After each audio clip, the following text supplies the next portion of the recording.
یہ رشتے میں سکا چچا بولتا ہے۔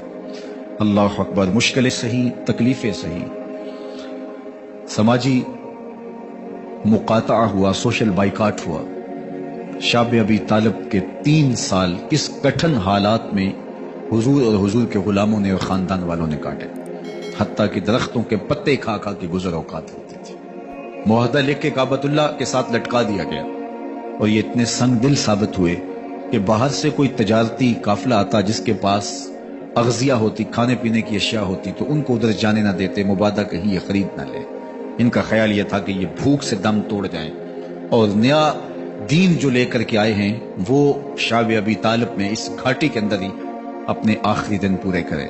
لیکن جس کو اللہ نے سر بلند کرنا ہو، عزت دینی ہو، جس دین کو پوری دنیا کے اوپر غالب ہونا تھا، اس کو کون روک سکتا تھا؟ اللہ کے محبوب علیہ الصلوۃ والسلام نے محنت، تندہی، کوشش اور کد و کاوش کے ذریعے لوگوں تک پیغام حق کا ابلاغ کیا۔ سب سے پہلے حضور کی اہلیہ حضرت سیدہ خدیجہ الکبریٰ رضی اللہ تعالی عنہا ایمان لاتی ہیں۔ حضور علیہ السلام کے قریبی دوست، گہرے دوست حضرت سیدنا ابو بکر رضی اللہ تعالی عنہ ایمان لاتے ہیں۔ حضرت علی المرتضیٰ رضی اللہ تعالیٰ عنہ اگرچہ نو عمر ہے، لیکن سینے پہ ہاتھ رکھ کے کہتے ہیں جان و دل فدا کروں گا حضور آپ پہ۔ حضرت بلال حبشی اسلام لاتے ہیں۔ حضرت عمار ابن یاسر، حضرت سمیہ، حضرت یاسر اسلام لاتے ہیں۔ 38 لوگ ایک ایک کر کے اسلام میں داخل ہوئے۔ کفار تو چاہتے تھے کوئی دوسرا شخص ان کے ساتھ کھڑا نہ ہو، تو جب 38 لوگ حضور کے ساتھ کھڑے ہو گئے تو ان کے لیے بڑا اذیت ناک لمحہ تھا کہ یہ تحریک جس کو ہم روکنا چاہتے ہیں یہ پھیلتی چلی جا رہی ہے، لوگ اس کے ساتھ شامل ہوتے چلے جا رہے ہیں، اور لوگ ان کے لیے محبتیں اور ان کے لیے پیار پیش کرتے چلے جا رہے ہیں۔ عبداللہ ابن جدعان کے گھر کے قریب سے میرے حضور گزر رہے تھے کہ ابو جہل نے دیکھ لیا اور ہاتھ میں نوکیلا پتھر پکڑا اور حضور پہ حملہ آور ہو گیا۔ آقا کریم علیہ السلام نے کوشش کی کہ الجھاؤ پیدا نہ ہو، لیکن یہ اس بات پہ تلا ہوا تھا کہ حضور کو اذیت دے۔ اس نوکیلے پتھر سے حملہ آور ہو کے حضور کو گہرے زخم دیتا ہے، حتیٰ کہ حضور کے مبارک بدن سے خون بہنے لگ جاتا ہے۔ وہاں سے حضور سین حرم میں پہنچتے ہیں اور اللہ کے حضور سر بسجود ہو جاتے ہیں۔ حضور کے چچا حمزہ بن عبد المطلب ابھی اسلام نہیں لائے تھے، وہ شکار کھیل کے واپس آ رہے ہیں، اور جب وہ شکار کھیل کے آتے تھے تو بڑا اترا کے چلتے تھے۔ انہوں نے سنا کہ 2 لونڈیاں آپس میں بات کر رہی ہیں۔ اس کو پتا ہوتا نا کہ اس کے بھتیجے کے ساتھ کیا سلوک ہوا ہے تو یہ کبھی بھی ایسی چال نہ چلتا، اس کی ٹوری کوئی اور ہوتی۔ تو رک گئے، قدم خود بخود ٹھہر گئے، رک کے پوچھا کیا ماجرا ہوا؟ کہا تمہارے بھتیجے کو ابو جہل نے مارا ہے اور اس کے نازک بدن سے خون بہتا رہا۔ وہ خاموش تھا، لیکن اس نے جان بوجھ کے زیادتی کی اس پر۔ بس غصے میں بفر گئے۔ سین حرم کے آس پاس قریش اپنی مسجدیں جمائے بیٹھے ہوتے تھے ٹولیوں کی شکل میں۔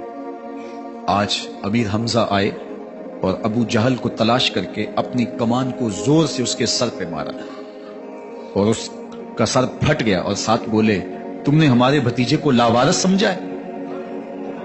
اب اس کے حوالی کھڑے ہو گئے، لیکن ابو جہل بڑا کائن شخص تھا، اس نے سمجھا کہ یہ تو اب تنہا ہیں، لیکن لڑائی کی آگ روشن ہوگی تو بنو ہاشم بھی نکل آئیں گے تو یہ لڑائی لمبی ہو جائے گی، تو اس کا سبب میں ہوں، قصور میرا ہے۔ اس نے کہا بس مجھ سے غلطی ہو گئی، اس طرح اس نے بات کو ٹال دیا۔ اب حضور کے چچا حضور کو ڈھونڈ رہے ہیں۔ سین حرم میں حضور علیہ السلام اللہ کے حضور سر بسجود ہیں۔ یہ پاس جا کے کھڑے ہو گئے اور کہا یا ابن اخی، اے میرے بھائی کے بیٹے، اے میرے بھتیجے۔ لیکن حضور سر نہیں اٹھایا۔ اللہ کے حضور اپنے دکھڑے بیان کر رہے ہیں۔ اسی کسے دے کچھ نہیں لگ دے تے نہ کوئی ساڈا دردی۔ اللہ کے محبوب علیہ السلام اللہ کے حضور سر بسجود ہے۔ انہوں نے پھر کہا یا ابن اخی، اے میرے بھائی کے بیٹے، اور انہیں بے چینی ہے کہ بتاؤں کہ حوصلہ رکھو میں تمہارا بدلہ لے لیا، لیکن حضور سر نہیں اٹھا رہے۔ تیسری مرتبہ پھر آواز دی، حضور نے سر اٹھایا، آنکھیں آنسوں سے بھری ہوئی تھی، تو برجستہ کہا بھتیجے میں تمہارا بدلہ لے لیا۔ میرے حضور نے فرمایا چچا مجھے اس کی کوئی خوشی نہیں ہوئی۔ یہ حیرت زدہ ہو گئے کہ اتنا بڑا کام اس وقت مکے کا اتنا بڑا سورما اور میں اس سے ٹکرا کے آیا ہوں اور یہ کہہ رہے ہیں مجھے کوئی خوشی نہیں ہوئی؟ قسمت اچھی تھی۔ بولے بھتیجے تم کیسے خوش ہوتے ہو؟ کہا جس رب کو میں مانتا ہوں اس کو تم بھی مانو۔ تو امیر حمزہ کی قسمت اچھی تھی تو آگے بڑھے اور اسلام قبول کر لیا۔ 38 لوگ پہلے مسلمان تھے، یہ 39 میں مسلمان ہو گئے۔ بس ان کا اسلام لانا مسلمانوں کے لیے تسکین قلب کا سامان ہوا۔ حضور کی آنکھوں میں امٹتے ہوئے آنسو، آگے بڑھے، کعبے کو غلاف کو پکڑا، کہا اللہم اعز الاسلام باحب الرجلین الیک بعمر ابن الخطاب او بعمر ابن حشام۔ اے اللہ ایک شیر دیا ہے، ایک شیر اور دے دے، اب تیری مرضی، یا عمر بن خطاب دے دے یا عمر بن حشام دے دے۔ اگرچہ اس نے میرے اوپر پتھر برسائے ہیں، مجھے زخمی کیا ہے، لیکن اگر دین کی تقویت اس سے ہو سکتی ہے تو مالک مجھے کوئی غصہ نہیں۔ چاہے عمر بن حشام، یہ ابو جہل کا نام ہے، مجھے چاہے ابو عمر بن حشام دے دے یا عمر بن خطاب دے دے، ایک شیر دے دیا، ایک شیر اور عطا کر۔